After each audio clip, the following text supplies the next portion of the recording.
but he also shows such potential within a leadership role that it's like, damn, what do you do? Yeah. You know? But he's able to speak very well under duress and speak very well in the face of defeat.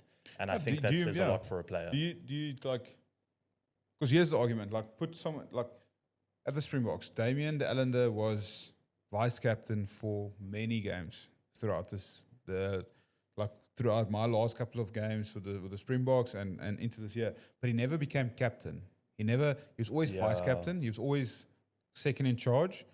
If Sia or something happened to Sia, he took over, but he was always there and he was like the captain of the backs, if I can put it like that.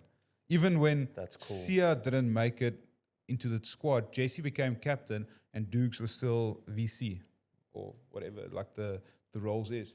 I would make Sasha my VC. Like, he would be my vice captain. Just control the backs, control the loose forwards, but then you rather rotate whoever your leader is for that day. If Salman's not available, then it's Dion Fourie. If Dion Fourie's not available, then it becomes Ruan Nel. If Ruan Nel's not available, then it maybe become even Damien Willemse. Or Neethling, yeah. Or Neethling. Neethling was a great captain last year. I felt like the games he captained, he led the team extremely well.